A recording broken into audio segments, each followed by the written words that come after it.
Before anyone understood how fast a single moment could shatter careers, expose a city's buried shame, and place an unborn child at the center of a national reckoning, it began with a punch inside a police station.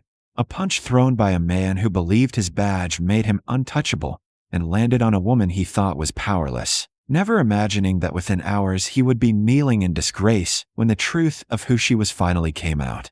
Brookhaven liked to call itself a modern southern city, a place of ribbon cuttings and smiling press photos. But inside the Brookhaven police precinct, time moved differently, slower, heavier, still clinging to habits that never made it into official reports. That morning had begun like any other. Officers joking near the front desk, coffee cooling in paper cups, paperwork ignored while civilians waited longer than necessary. When Naomi Carter stepped through the glass doors, no one noticed at first, not because she was invisible, but because she fit a category the room had learned to dismiss. She was black. She was a woman. And her pregnancy, obvious beneath her loose sweater, was not seen as vulnerability, but inconvenience. Naomi paused just inside the entrance, one hand resting protectively on her belly, the other gripping a thin folder containing notes she had written after being harassed by a patrol officer outside her apartment the night before. She had hesitated before coming, replaying the incident again and again, wondering if reporting it would make things worse. But she had told herself that silence only fed the problem, that this time she would speak. At the front desk, Officer Dylan Reeves leaned back in his chair, scrolling on his phone, boots propped against the counter as if the building belonged to him. Reeves was known around the precinct for his temper and his swagger, a man who wore authority like armor and enjoyed reminding people where they stood beneath him. When he finally looked up and saw Naomi standing there, his expression hardened instantly, eyes narrowing with practiced judgment. "What do you need?" he asked, not bothering to hide the irritation in his voice. Naomi explained calmly that she wanted to file a report, keeping her tone respectful, measured, the way she had learned to speak in rooms like this. Reeves snorted, glancing at her stomach, then at the folder in her hand. "Another complaint," he muttered, loud enough for nearby officers to hear, drawing a few quiet laughs. Naomi felt heat rise in her chest, but forced herself to stay steady. She repeated her request, adding that she was pregnant and had been frightened by the incident. Reeves leaned forward now, elbows on the desk, his voice dropping into something sharper. "Being pregnant doesn't make you special," he said.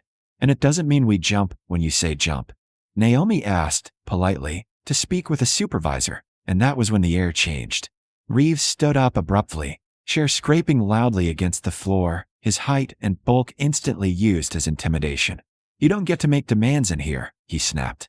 Around them, conversation slowed, heads turned. Naomi took a step back instinctively, one hand again finding her stomach, her voice shaking despite her effort to keep it calm as she said she only wanted to be heard. Reeves scoffed, stepping closer, invading her space. "You people come in here thinking you can tell us how to do our jobs," he said, the words hanging heavy and unmistakable. Naomi's eyes widened, not in fear alone, but in disbelief that it was happening so openly. She told him if she wasn't trying to cause trouble, that she just needed to file a report and leave. Reeves laughed, a short, humorless sound, and glanced at the officers watching, as if inviting approval. "You're causing trouble just by standing here," he said. When Naomi refused to leave without speaking to someone in charge, Reeves' face twisted, control slipping. He reached out suddenly, grabbing her arm hard enough to make her gasp. "I said you're done." "Here," he growled, yanking her toward the exit. Naomi cried out, fear finally breaking through her composure, her balance thrown off as she struggled to stay upright. In that split second, Reeves made a decision that would destroy him. He drew his fist back and struck her in the shoulder and upper chest with brutal force, then shoved her away as if discarding an object. Naomi stumbled, slammed into a wooden bench, and collapsed to the floor, her folders scattering papers across the tile. A shocked silence followed, thick and suffocating. Naomi screamed, clutching her stomach, panic flooding her face as she curled protectively around her unborn child. Some officers froze, eyes wide. Others looked away. A few stood motionless, as if unsure whether what they had just seen was allowed or forbidden. Reeves stood over her, chest heaving, adrenaline still burning. unaware that he had crossed a line from which there was no return. No one yet knew that the woman crying on the floor was the mayor's wife. No one yet knew that this moment, captured by security cameras and whispered witnesses, would soon tear Brookhaven open. All they knew was that a pregnant black woman had been struck inside a police station, and the silence that followed was louder than any scream. The silence that followed Naomi Carter's scream did not last long, but it felt endless to everyone standing in the Brookhaven police precinct. Her cries echoed off the walls as she lay curled on the floor, one arm wrapped around her stomach, the other shaking as she tried to push herself upright. Panic spread unevenly through the room. Some officers rushed forward instinctively. Others stayed rooted in place, suddenly unsure of their authority, while a few stared at Officer Dylan Reeves with expressions that flickered between shock and quiet approval. Reeves himself stood frozen for half a second, his mind still riding the surge of control, before irritation returned to his face like a reflex. "Get up," he barked, as if he were still in charge of the moment, as if he hadn't just crossed a line that could never be erased. A young female officer broke from the crowd and knelt beside Naomi, whispering for her to stay still, her voice trembling as she radioed for medical assistance. Naomi's breathing was fast and shallow, fear overwhelming the pain as one thought repeated in her mind: "My baby, my baby, my baby."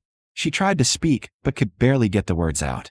Reeves looked around the room, suddenly aware of the number of eyes on him, and straightened his uniform as if appearance could undo what had happened. She resisted. He muttered to no one in particular. "I had to control the situation."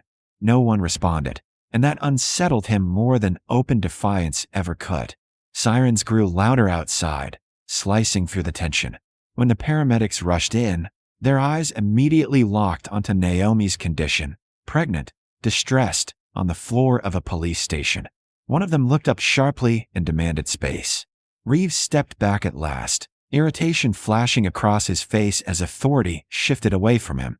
As Naomi was carefully lifted onto a stretcher, her hand reached out blindly, trembling, and then the front doors flew open. Mayor Jonathan Carter ran inside, his face pale, his tie loosened, panic written openly across his features. The moment his eyes landed on Naomi, the world seemed to tilt. "That's my wife," he shouted, his voice cracking through the room like a gunshot. Every sound died instantly.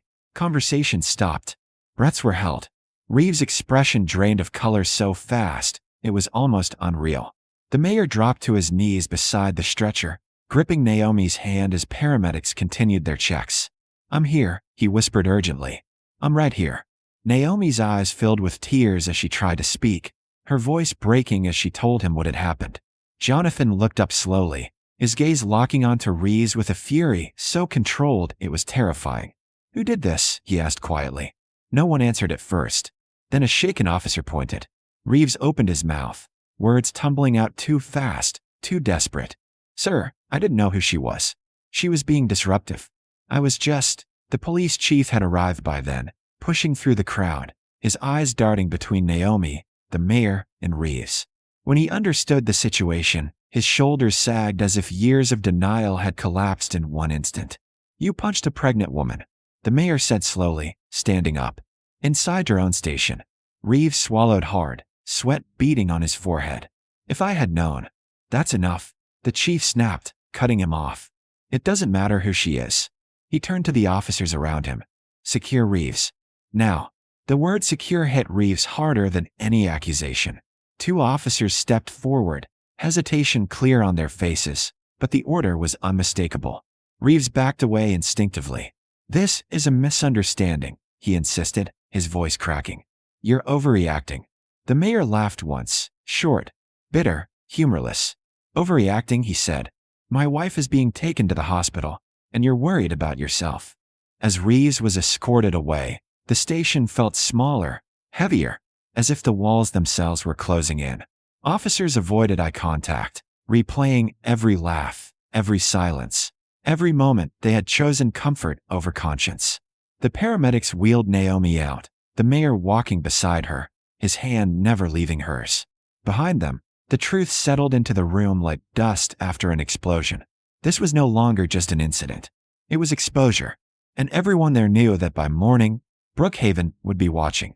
By the time the sun rose over Brookhaven the next morning, the story had already escaped the walls of the police station. Security footage leaked. Witness accounts surfaced. The image that haunted the city was not complicated or ambiguous. It was clear, brutal, and undeniable. A uniformed officer striking a pregnant black woman inside a place meant to protect her.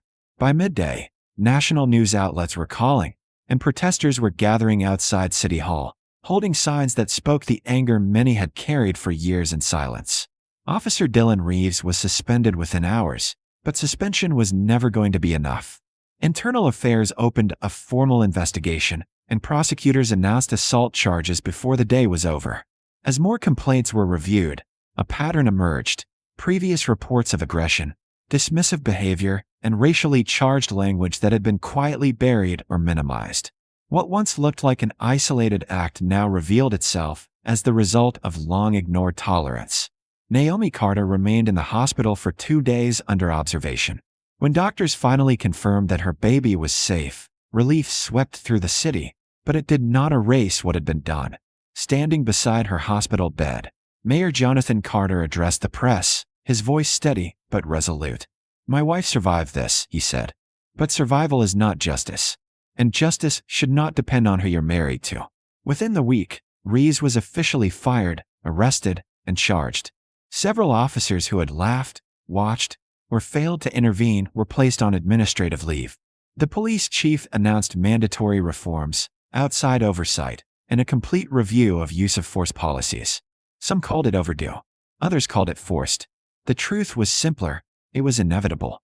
Days later, Naomi appeared briefly before cameras, her hand resting on her stomach, her posture calm despite the weight of the moment. "I didn't come here to be a symbol," she said softly. "I came to be heard." Her words echoed far beyond Brookhaven. And somewhere inside the now quiet precinct, an empty desk stood as a reminder that power without accountability always collapses, slowly for some, suddenly for others, but never without consequence.